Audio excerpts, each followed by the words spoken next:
O Homem-Aranha, com certeza, é um dos maiores heróis, tanto da própria Marvel quanto da ficção. O herói que carregou, né, a editora e os filmes, né, da editora por muitos anos, sendo seu maior sucesso. Porém, é inegável que, principalmente ali nos quadrinhos, hoje em dia o personagem tem recebido um tratamento, no quesito qualidade, bem fraco. A maioria das suas histórias são bem aquém das suas melhores, são bem fracas, são bem descaracterizadas com o personagem, eles não é permitido que o personagem evolua, e qualquer um que lia quadrinhos claramente não curtia, né, os rumos que o personagem estava tomando naquelas histórias. Mas aí veio uma história que tá mudando isso tudo, que tá trazendo o personagem de volta às graças do público ali dos quadrinhos. Apesar de ser uma história que não se passa no universo principal. Ultimate Homem-Aranha. A história que traz uma versão bem diferente e única de Peter, com uma origem bem diferente, com rumos bem diferentes da sua narrativa, mas que com certeza com a sua novidade e também trazendo algumas coisas ali que agradam bastante, que era o que o público queria mesmo, tá sendo um grande sucesso, estando, por exemplo, entre os quadrinhos mais vendidos do ano passado. Todas as suas edições, inclusive, ficaram no top 10 mais vendidos. E hoje, nessa segunda parte da nossa jornada Marvel Ultimate, onde eu trago aqui a história de todos os quadrinhos da nova fase, da nova versão do reboot do universo Marvel Ultimate, hoje nós vamos falar sobre Ultimate Homem-Aranha. Vamos falar sobre as suas 12 primeiras edições, que contemplam o seu primeiro ano de histórias, o seu primeiro arco ali de histórias, digamos assim, e eu vou te resumir aqui, te contar tudo o que aconteceu nessas 12 edições aqui nesse vídeo, que deu um trabalhão para fazer, porque ficou bem longo, bem mais longo que o normal aqui do canal. E bem, eu sou o Guilherme Elias, e esse é mais um vídeo do Universo Alternativo.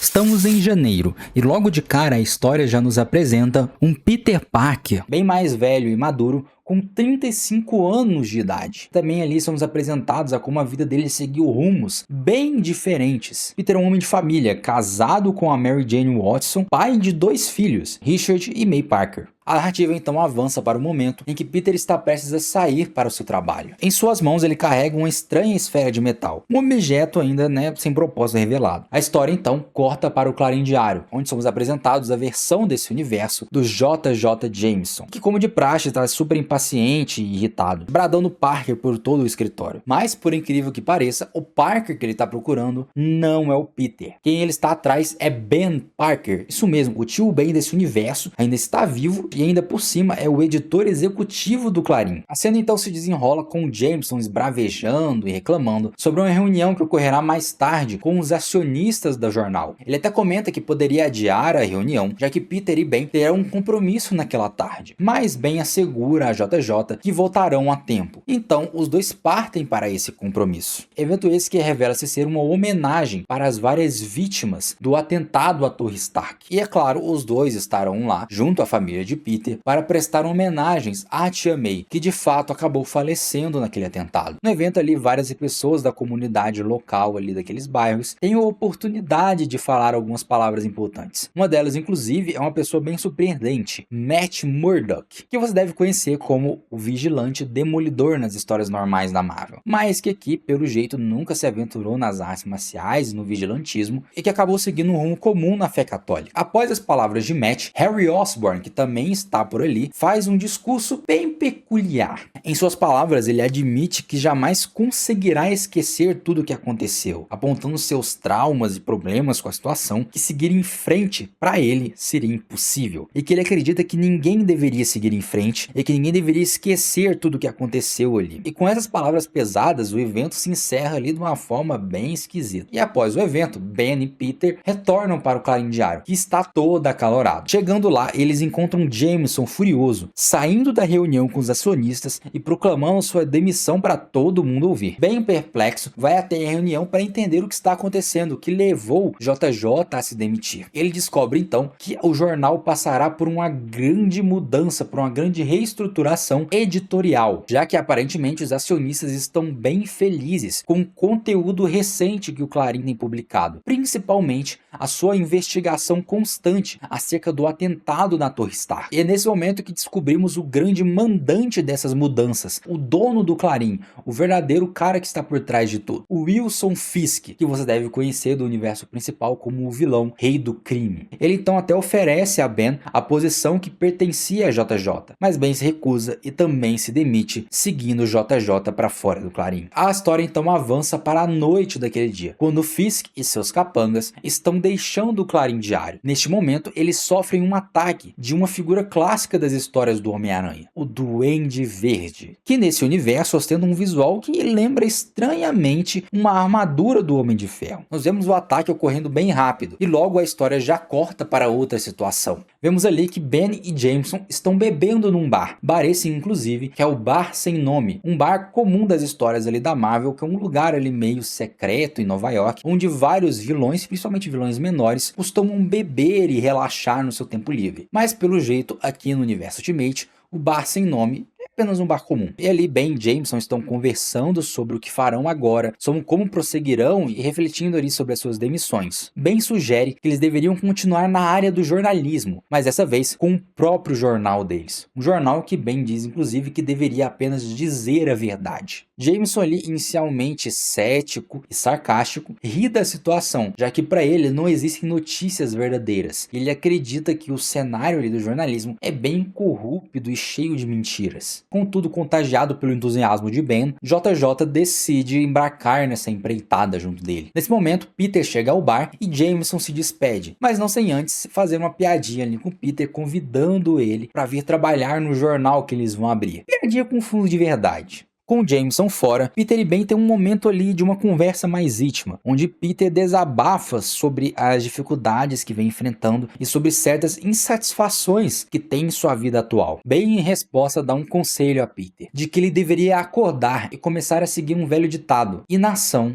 é ação, ou seja, que ele não deve ficar esperando que algo simplesmente aconteça na vida dele. Ele deve fazer acontecer. Mais tarde naquela noite, Peter retorna para casa e tem uma conversa bem séria com Mary Jane. Ele explica que sua vida precisa de uma mudança, de que ele precisa mudar. Ela logo entende e diz que sempre notou como Peter se sentia desconfortável com o jeito que levava sua vida, mesmo que muitas vezes tentasse esconder isso. Ela diz que, desde que nada mude entre eles, ela sempre estará ao lado dele, não importa o que aconteça. E finaliza com sua clássica frase: "Go get him, Tiger." Vai pegá-los, Tigrão. MJ então vai dormir, e Peter permanece pensativo ali. Ele decide então subir para a cobertura do prédio em que vive, levando consigo aquela esfera de metal misteriosa que aparece no começo da edição. Ali, sob o céu noturno de Nova York, temos um flashback da noite anterior. Enquanto ali Peter finaliza alguns de seus trabalhos em casa, ele é surpreendido pela aparição súbita de uma caixa envolta por raios de energia. De dentro dela surge um holograma com uma mensagem gravada por Tony Stark. Tony, em sua mensagem, explica a verdadeira situação do mundo em que Peter vive. Ele revela que o Criador alterou a história do mundo, impedindo que várias pessoas se tornassem os heróis que deveriam ser. Entre essas pessoas, o próprio Peter, que deveria ser um dos maiores heróis da Terra. Tony inclusive menciona que a mesma mensagem está sendo enviada para várias pessoas diferentes ao redor do mundo. E ele espera que dentro de 6 meses ele possa ver um novo mundo, novamente recheado com super-heróis. Ele então continua explicando que dentro da caixa há aquela esfera de metal. E nela estão guardados um uniforme, um traje para Peter usar e esconder a sua identidade. Também um catalisador bioorgânico. Basicamente, palavra de ser humano, a aranha que deveria ter picado Peter e dar poderes a ele. E agora, sabendo sobre tudo isso, que seu destino lhe foi tirado, que sua vida deveria ser outra, Tony termina sua mensagem questionando Peter: "Você quer isso de volta?" E é nesse momento que a edição chega no clímax, que chega na parte que para mim é a melhor dessa edição. Uma parte que só dá para definir com a palavra espetacular. Enquanto Peter observa a aranha que estava dentro da esfera, ele é invadido por imagens de tio Ben e Mary Jane, ambos o incentivando e reafirmando que a hora da mudança finalmente chegou. A edição se encerra então com uma página absurda. Peter, agora trajado com seu uniforme, em meio aos prédios de Nova York, enquanto o sol se põe no horizonte, marcando o nascimento do Ultimate Homem-Aranha e marcando o fim da primeira edição daquele que para mim é o melhor título do novo universo Ultimate. Agora indo então para a segunda edição, Agora estamos em fevereiro e a história de Peter continua. A edição começa com a cena em casa, onde os filhos de Peter, Richard e May estão discutindo sobre o novo vigilante que tem aparecido nos jornais. Richard, cético, acredita que as imagens do Homem-Aranha não passam de manipulação, apenas Photoshop ou algum tipo de CGI. Enquanto May externa seu desconforto em relação à aparência do herói, já que o considera um tanto assustador. Enquanto isso, Mary Jane está se arrumando para ir ao trabalho e aproveita ali para dar uma brincada com Peter comentando suas mudanças físicas, perguntando a ele se ele está malhando. Claro que Peter tenta desconversar, mas a MJ claramente está notando que está acontecendo alguma coisa diferente ali com o Peter. Mais tarde à noite, vemos Peter se balançando pelos prédios de Nova York. Ele reflete sobre suas mudanças físicas, como o aumento de sua força e a estranha necessidade de comer mais calorias, e também comenta sobre a dificuldade de conseguir pousar direito depois de se balançar pelos prédios, algo que ele ainda está tentando aprender. Cortando para outra parte da cidade, vemos ali Ben e JJ Jameson aproveitando uma sauna enquanto conversam sobre o seu trabalho. Ben comenta que ficou sabendo dos recentes ataques do Duende Verde ao Wilson Fisk e seus capangas, e que o Clarim Diário tem encobrido esses acontecimentos, desviando a atenção pública para o Homem-Aranha e com notícias relacionadas a ele. Então, os dois acabam saindo de lá, se preparando para voltar ao trabalho, pois segundo o próprio Ben, eles têm uma história para investigar. E eles também têm que decidir qual vai ser o nome do seu futuro empreendimento jornalístico. Voltando para Peter, ele continua se balançando pela cidade, quando topa com aquele que se torna seu primeiro adversário, seu primeiro inimigo, seu primeiro vilão, o Shocker. Ele tenta resolver a situação de uma forma mais pacífica, conversando com o vilão e pedindo para ele desistir do roubo. Mas claro que isso não dá certo. Os dois acabam se enfrentando e por causa da falta de experiência, Peter é derrotado e acaba sendo jogado numa caçamba de lixo próximo ali de onde eles estavam. Frustrado, ele então volta rapidamente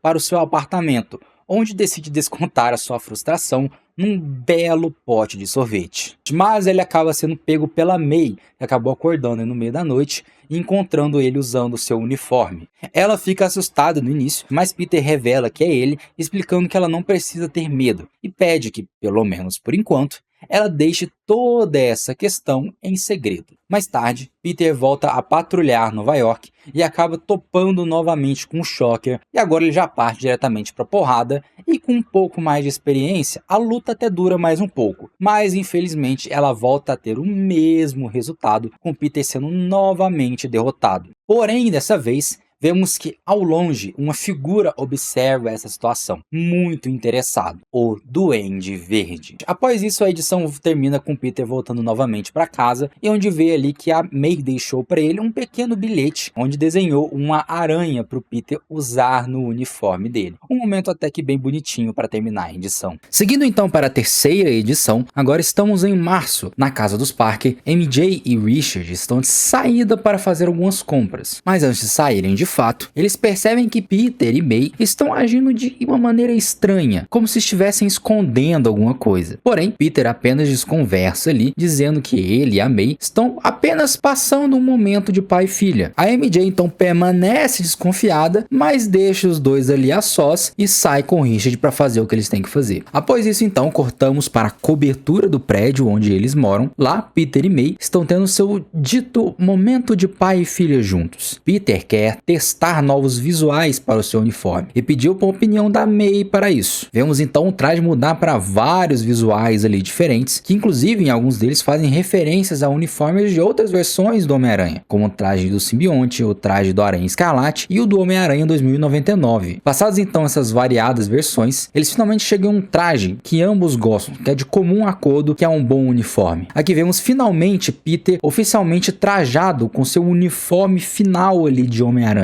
esbanjando ali o clássico vermelho e azul. Mais tarde, Ben e JJ estão no seu novo e recém-adquirido escritório esse, que claramente precisa de umas reformas, pois está bem caidinho. Enquanto os dois conversam ali sobre como usar o orçamento para renovar o lugar, Peter chega para fazer uma visita e trazer uma planta ornamental que a MJ mandou de presente. Lá então, Peter nota um quadro de investigações que Ben e JJ estão fazendo, com o qual ali ele fica intrigado e se questiona se pode ajudá-los com algo na investigação. JJ então pergunta a Peter se ele e o pessoal do Clarim de algo sobre um homem de traje verde atacando as operações do Rei do Crime. Peter explica então que o Clarim está de fato por dentro da situação, inclusive eles querem chamar o vigilante misterioso de Duende Verde, revelando assim a origem do nome do personagem no universo Ultimate. Peter continua também explicando que o Clarim está tirando a atenção da situação do doente, eles não querem falar sobre isso publicamente e estão direcionando ali toda a atenção do público para as ações do Homem-Aranha. E com isso então o JJ deixa ali o questionamento sobre no fim do que se trata essa situação. O clássico mocinho contra bandido? Ou como Ben diz, bandido contra bandido, já que nas suas palavras o mundo não é um conto de fadas, mas que no fim das contas, de qualquer forma, eles ainda precisam reunir mais informações. Após isso, Peter decide então ficar de tocaia, próximo ali ao Clarim Diário, no aguardo de alguma ação do Fisk ou do Duende Verde. Até que após uma longa espera e com o herói quase desistindo, uma situação finalmente surge. O Duende está em uma perseguição, enfrentando um vilão subordinado ao Fisk, o Mercenário. Esse personagem que talvez você se lembre dele como um clássico vilão do Demolidor no universo Marvel original, tendo sido inclusive já adaptado tanto no filme do Demolidor do Ben Affleck e na série da Netflix. E bem, a luta vai e vem com o Duende passando por maus bocados nas mãos do Mercenário, até que o Aranha interfere na situação, o que acaba ali por mudar todo o rumo da luta, e assim os dois conseguem derrotar esse inimigo em comum. Após isso, os dois começam ali a conversar e a atenção do Duende se vai para o traje de Peter, que segundo ele é patenteado e sem mais nem menos, de alguma forma ele consegue assumir o controle do traje do herói, desligando ele e forçando Peter a revelar sua identidade. Mas logo o Duende também faz o mesmo, revelando que o vigilante é Harry Osborn. O que, vamos ser sinceros, é bem óbvio nesse ponto da história. Mas bem, no fim das contas, de uma forma surpreendente ali, Harry convida Peter para tomar uma bebida e conversar sobre toda essa situação, finalizando assim a terceira edição. Inicia-se então a quarta edição. Agora estamos em abril e aqui vemos Peter e MJ trajados a caráter para jantar com Harry. E após um pouco de conversa com Peter apresentando MJ ao seu novo amigo, somos apresentados a uma nova personagem, a esposa de Harry Osborn, Gwen Stacy. Sim, aquela mesma Gwen Stacy que no universo Marvel original foi a primeira grande namorada de Peter e que aqui no novo universo Ultimate é a esposa do Harry. Nisso então que vemos um pouco do jantar dos dois casais, que em um primeiro momento se resume a conversas mais triviais, como filhos, expectativas para o futuro e sobre a empresa de relações públicas da MJ, que ela abriu há não muito tempo. Ela explica que a sua empresa tem atendido a diferentes outras empresas, como o controle de danos e a recentemente aberta empresa jornalística do Ben e do JJ, que ela inclusive menciona que decidiram um nome recentemente para a empresa, O Jornal. Sim, o nome do jornal e do Ben e do JJ vai ser simplesmente O Jornal. Meio bobo, né? Mas fazer o quê? Foi o que escolheram. As conversas continuam, com Gwen fazendo uma proposta ali para a MJ. Ela explica que como administradora da Oscorp, ela possui várias questões a resolver, e nessa situação se faz necessário com que a empresa faça alguns investimentos, principalmente agora que ela adquiriu a Stark/Stein Industries. E ela disse que ficou muito interessada na empreitada jornalística ali do tio Ben e do Jonah, pedindo então que a Mary Jane marque uma reunião com eles. Longe ali das duas, Peter e Harry continuam suas conversas. Harry revela que contou para Gwen sobre a sua cruzada contra Wilson Fisk e como ele tem agido como Duende Verde, e questiona o Peter do porquê ele não ter contado a MJ sobre toda essa situação. Harry diz que Peter deveria fazer isso, pois não acredita que ele possa viver essa vida de heroísmo e manter as pessoas que ele ama alheias às consequências disso, principalmente com a grande missão que eles têm, a de salvar o mundo. Peter discorda, pois para ele impedir alguns bandidos e vilões da cidade é muito distante de salvar o mundo, e que partir em uma missão tão grande assim seria demais para ele. Harry disse que, claro, a decisão do que fazer com seus poderes é de Peter e que ele não pode decidir por ele, mas ele afirma que Peter precisa entender a magnitude da situação em que está, e ele termina isso dizendo uma frase que ressoou em diferentes versões do Homem-Aranha e que aqui, como sempre, tem que aparecer. A frase de que com grandes poderes vem grandes responsabilidades. Sim, isso mesmo, aqui no universo Ultimate, essa grande frase que moveu a vida do Homem-Aranha original e de tantas outras versões do herói, nelas dito pelo tio Ben,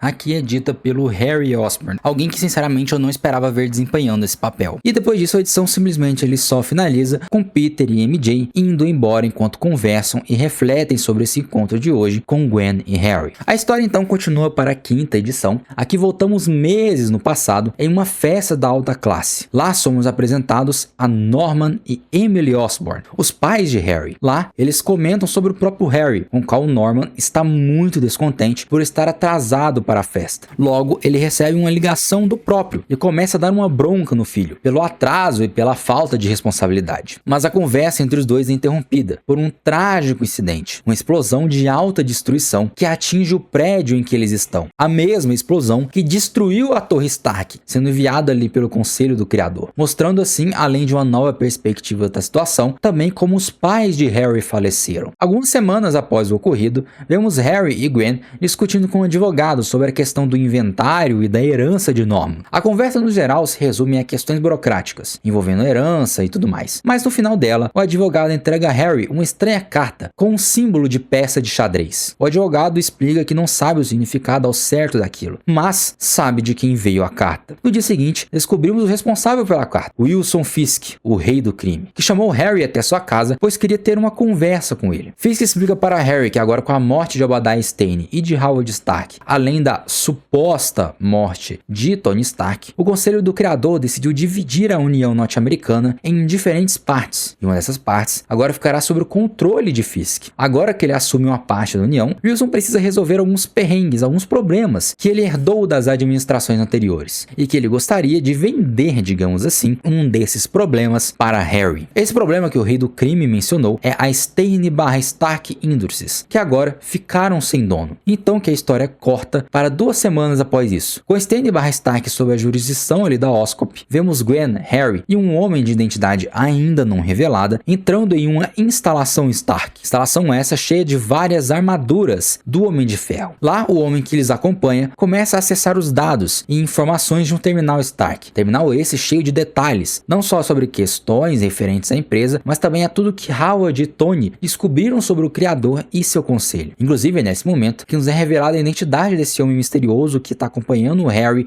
e a Gwen. Esse homem é Otto Octavius. Exatamente, é aqui que somos apresentados ao Dr. Octopus desse universo, que por enquanto é apenas uma espécie de assistente de Harry. Algum tempo após isso, vemos a construção do traje do Duende Verde, revelando que Otto o construiu usando tecnologia Stark como base. Otto está ali então apresentando todos os detalhes do traje para Harry, seus apetrechos e o planador, mas o cientista chama a atenção do jovem Osborn para uma questão que o preocupa: uma rede de monitoramento de tecnologia Stark pelo país. Essa rede, até 2 dias atrás, apresentava uma quantidade comum de tecnologia da empresa pelo país. Porém, no dia anterior, essa quantidade disparou completamente do nada, sem mais nem menos, com mais de 100 novos sinais de tecnologia Stark aparecendo pelos Estados Unidos. Otto explica que não sabe o que isso significa e que eles precisam descobrir o que está acontecendo. Saltando novamente no tempo, vemos ali o momento em que o Homem-Aranha teve seu primeiro embate com o Shocker, em que um herói levou uma baita surra. Pouco após isso, vemos que, enquanto Peter estava longe, o Duende chegou para encarar o vilão. Porém, Harry não está ali para impedir o vilão de combater um crime ou qualquer coisa assim. Ele está ali pelas luvas que o vilão usa, pois quer saber onde Shocker as conseguiu. O bandido explica que as encontrou em um apartamento que estava tentando roubar. Lá ele encontrou um homem moribundo em uma cadeira, enquanto à sua frente estavam as luvas e um holograma com a mensagem de Tony Stark, assim como a que Peter recebeu. Saltando mais ainda no tempo, vemos Harry e Peter em um bar bebendo, logo após se conhecerem na luta contra o mercenário. A conversa dos dois se resume basicamente a apresentações e a cada um explicando suas motivações e origens. Então, após isso, a história salta para o presente, finalizando a edição ao mostrar Harry interrogando o mercenário preso, que se recusa a responder às perguntas dele, e com o Duende indicando que fará o necessário para tirar essas informações do vilão, em um tom sombrio e bem ameaçador. Partindo então para a 6ª edição, agora estamos em junho, e a história começa no café da manhã dos Parker, com toda a família tendo um espanto ao ver Peter com o rosto muito machucado. Peter tenta desconversar ali, dizendo apenas que foi um acidente de trabalho, já que ele é muito desajeitado, porém May acaba nervosa e dá com a língua nos dentes, deixando Peter ali em maus lençóis, e o forçando a explicar esse machucado. Com isso, a história retorna à noite anterior, com Peter e Harry no alto de um prédio, vigiando Fisk, que acaba de chegar em seu apartamento. Harry quer invadir o prédio e enfrentar o rei do crime, mas Peter está meio receoso, já que nunca quebrou nenhuma lei e não está lá muito no clima de invadir a casa de alguém. Harry responde que é um mal necessário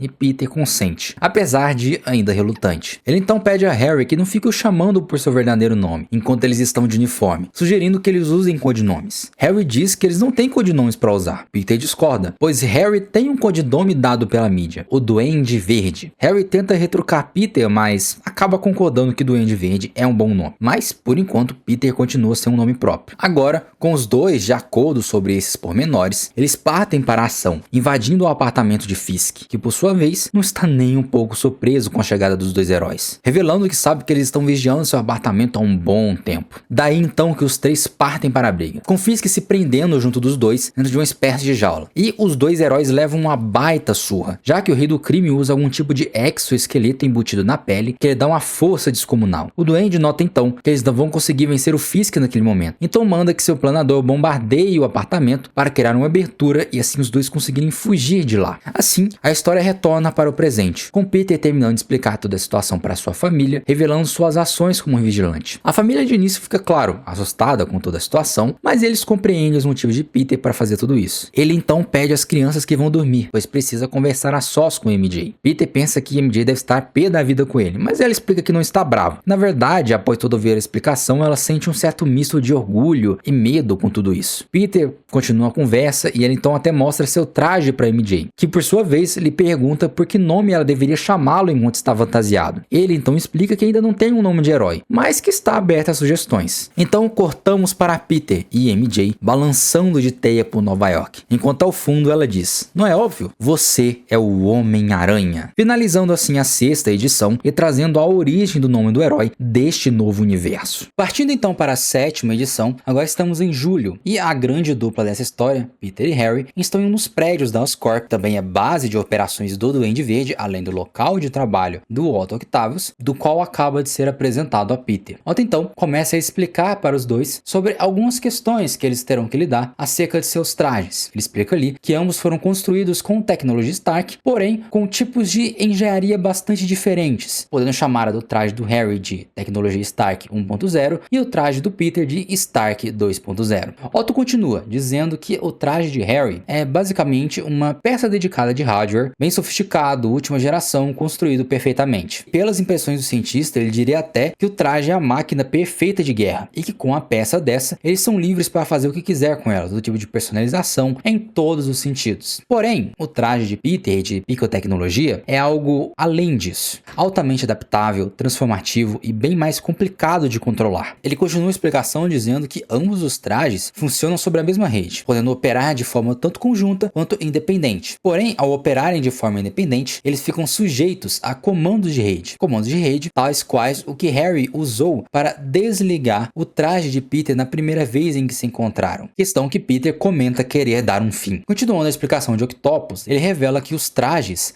até então têm trabalhado em uma espécie de modo de segurança. Sem esse modo ativo, os trajes possuem acesso a uma IA de assistência única, que faz análise de combate, tem suporte de vida e vários tipos de resoluções de problemas, e que eles só precisam ativá-las e fornecer um perfil para mapear. Esse perfil basicamente seria como a personalidade adotada pela IA. Otto diz que já até preparou alguns arquétipos que eles podem usar, que vão desde figuras históricas como Napoleão e Júlio César até uma do próprio Octavius. Peter responde então dizendo que gosta de falar sozinho, então gostaria que a IA fosse baseada nele próprio, na sua própria personalidade. Já Harry vai num caminho diferente. Ele não quer uma figura histórica ou conversar consigo mesmo. Ele quer que a IA do seu traje seja baseado na personalidade do seu próprio pai, Norman Osborn. Daí então cortamos para um estacionamento onde estão Ben e JJ Jameson, que estão lá para se encontrar secretamente com uma pessoa, Robbie Robertson, do Clarim Diário. Um personagem que talvez você se lembre melhor dele dos filmes do Homem-Aranha do Sam Raimi. Robbie está lá para entregar alguns arquivos sobre o que ele descobriu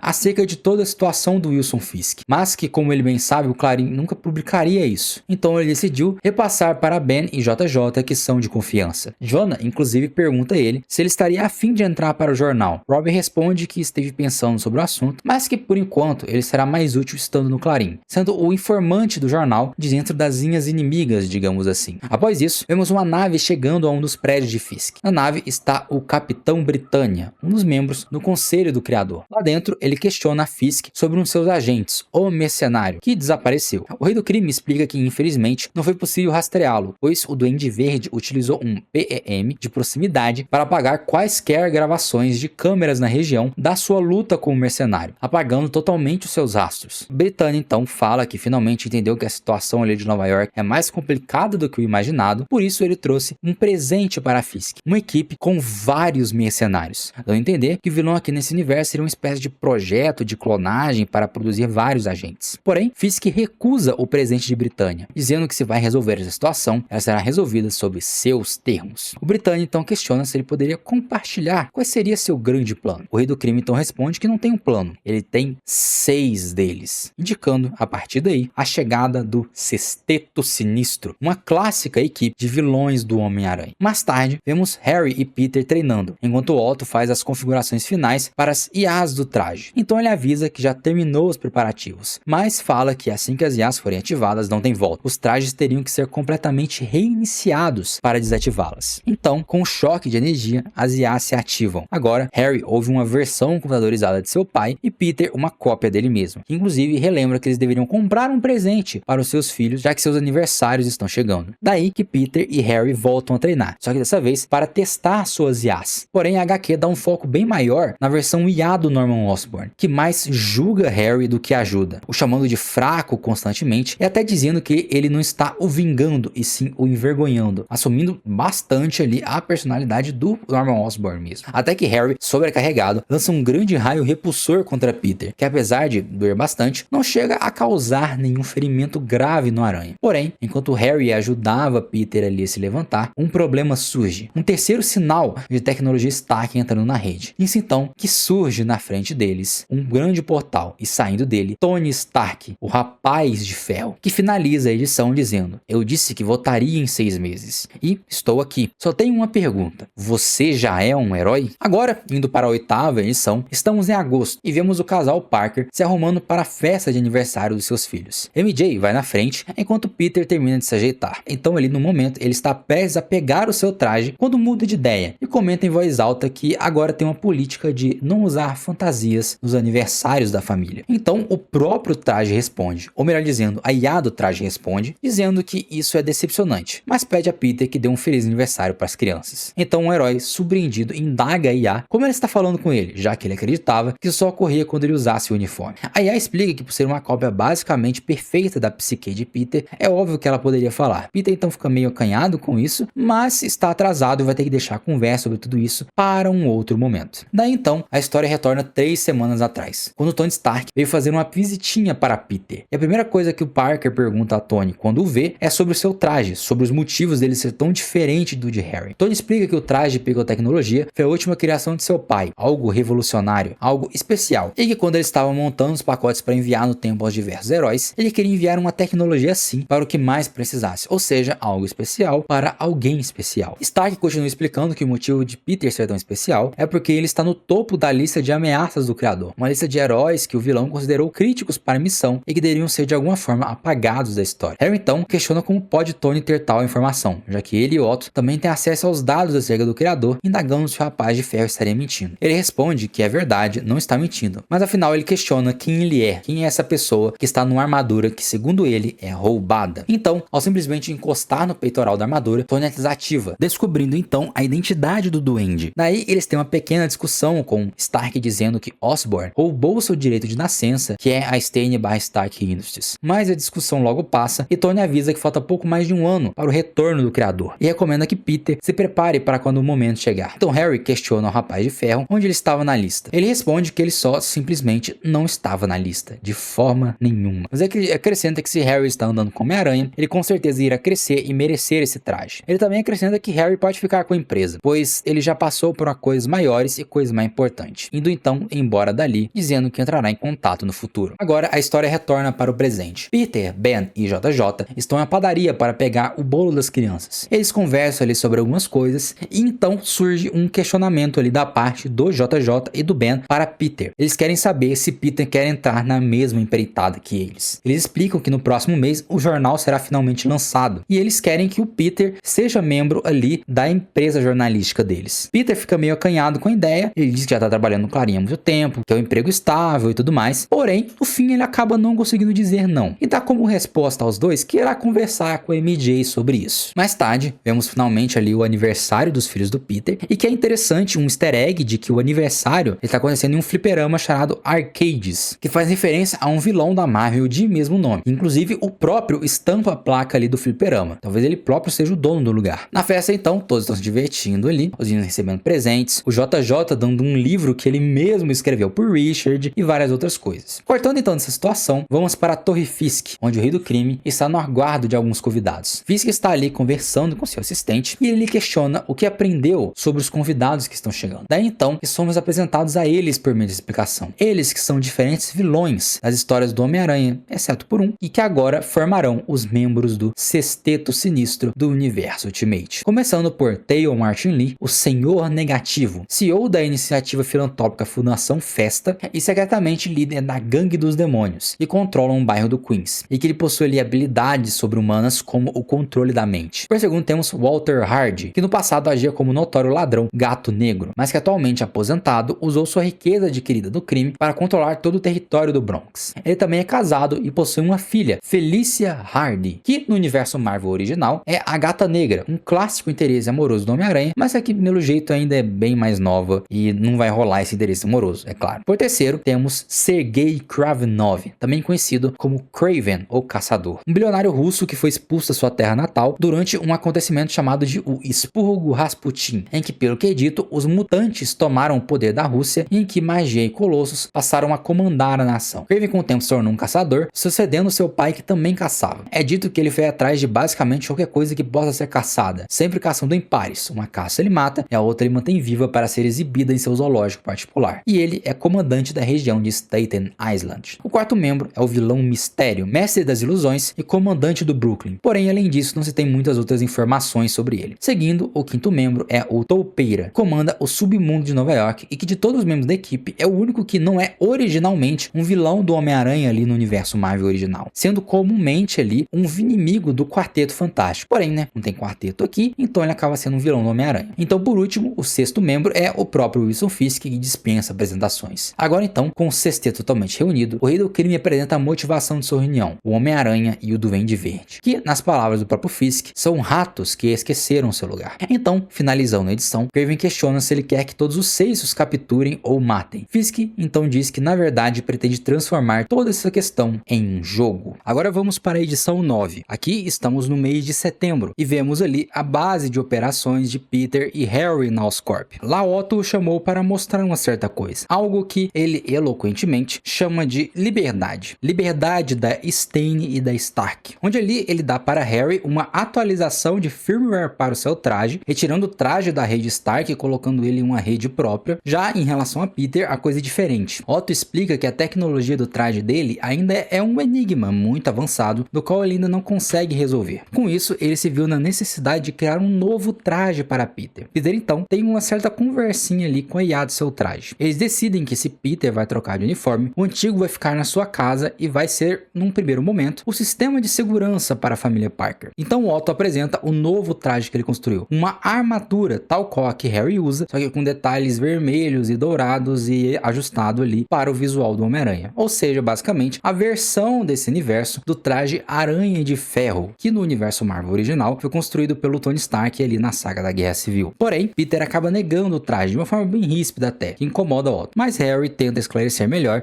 e explica que um traje como esse não seria adequado para Peter, por ser algo mais pesado e robusto, já que o Homem-Aranha precisa ser ágil. Octavius então compreende e responde que há uma solução mais simples para a questão. Mais tarde, Peter e Harry estão no alto de um prédio, conversando sobre a solução simples de Otto, um novo traje, no geral igual ao antigo em muitos detalhes, mas feito de uma malha de spandex Kevlar, nada muito tecnológico e com o qual Peter está bem incomodado. Os dois então continuam conversando, falando sobre os planos para o fim de ano e férias de família, até que Peter sente seu sentido aranha apitando, um poder que por enquanto ele ainda não entende muito bem. Daí, sem mais nem menos, Harry é atacado, uma espécie de raio atinge sua armadura, desativando ela por completo. Daí então que vemos o responsável por esse ataque, um dos membros do sexteto, o Gato Negro. Então, com Harry fora de combate, Peter parte para cima do vilão, porém ele passa um perrengue nas mãos do gato, até que consegue virar a situação e prender ele em suas teias. O vilão então se vê derrotado, até acreditando que o Homem-Aranha o matará, mas Peter fala que jamais faria isso, e então se vira para ajudar Harry, uma distração suficiente para que o Gato Negro prepare um ataque pelas costas. Porém, o que ele não esperava é que na mesma hora o traje do Duende reativou e Harry lança um grande contra-ataque, que joga o vilão do alto do prédio, o deixando todo ferido na calçada. Minutos depois, uma ambulância chega para atender o ferido Gato Negro. Daí, vemos Peter discutindo com Harry. Peter Peter está muito incomodado por ele ter agido com tanta violência, porém Harry retruca que ele fez o que era necessário e que ele apenas está jogando as regras do jogo. Peter é contra isso, pois eles deveriam ser heróis, deveriam ser melhores que isso e não se rebaixar ao nível deles. Harry então responde, ou melhor, dá um aviso de que se for necessário de ele fazer uma escolha em que um de seus inimigos estiver prestes a matar o Peter, ele nunca hesitaria. E finalizando ali a edição, apesar da discussão tensa, eles brincam ainda entre si como bons amigos e vão caminhando embora no horizonte. Agora indo para a 10ª edição, estamos no mês de outubro e vemos Ben indo buscar JJ para uma missão, digamos assim. Eles então vão para Long